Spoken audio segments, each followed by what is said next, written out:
Hey, good morning. This is Doug, Realtor here in Utah.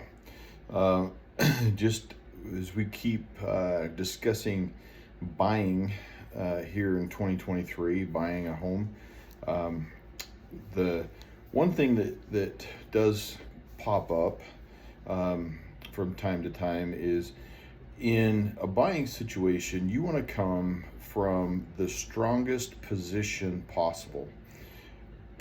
What does that mean? Well, that means that when you go in, you find the house that you like and that you want to make an offer on, that you're all ready to make that offer.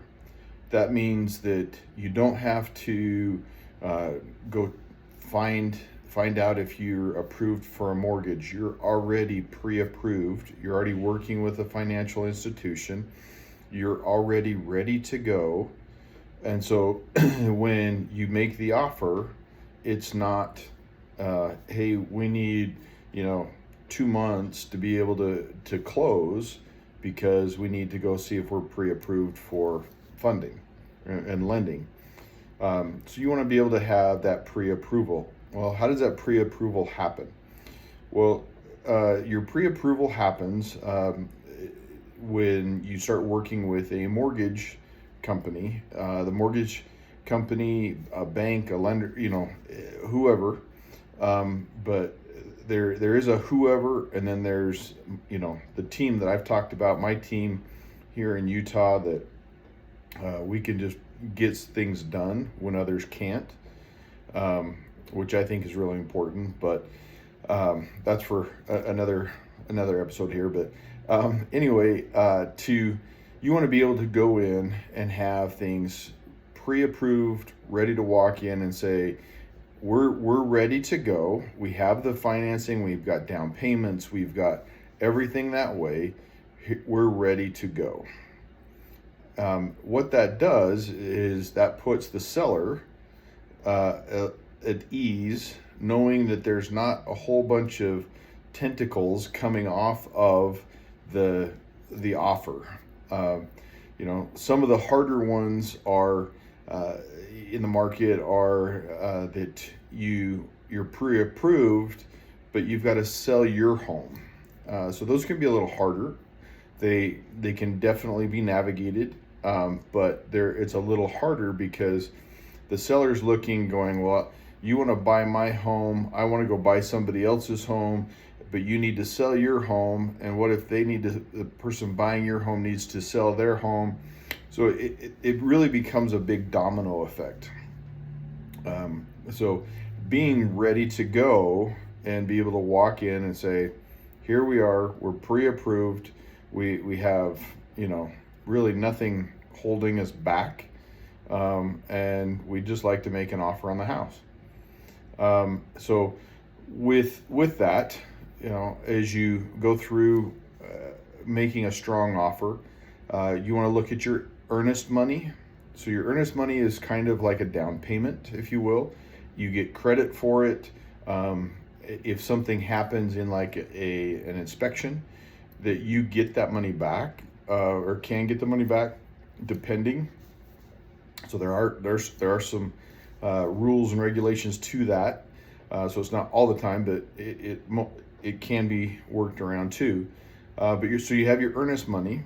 So if you're the seller and you're selling your home and somebody comes in and says, hey, I want to buy your house and I'll give you $1 for a down payment for earnest money, or somebody else comes in and says, hey, I'm going to give you $1,000 for earnest money, who's more serious?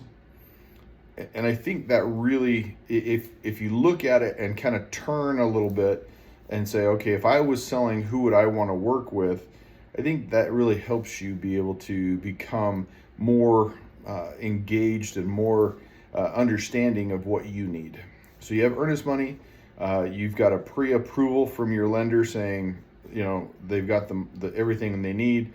And then depending on the loan, you may need some money for a down payment. If that's like, an FHA, you might need 3.5% of the money down. If you are looking at rural loans, like a USDA loan, they have some different requirements, but there's typically no money down there. There are other loans, like a Utah housing loan, that do things that are no money down too. Um, but they typically do things different based on your credit score and your debt to income ratio. But anyway, there's a lot to it. But you want to, as you go in and buy, you want to buy from the strongest position so that you give the seller no reason to say no. Bottom line. So if you can do that and you're ready to go, then you should have no issue moving forward and getting into a property or a house or whatever you want to do here in 2023. There's inventory. During COVID, I was looking. There was, 1,200 houses in the state of Utah for sale at any given time, plus or minus. Yesterday there was about 7,800. So I mean, there's houses there to be had, and so it is a good market to buy with the interest rates and stuff if that's what you want to do and need to do. So when you're ready to go, get all pre-approved, get ready to all your finances, and give the seller a reason to say no to you. And then check out the blog that's linked below, and give me a call and let's go get you a house.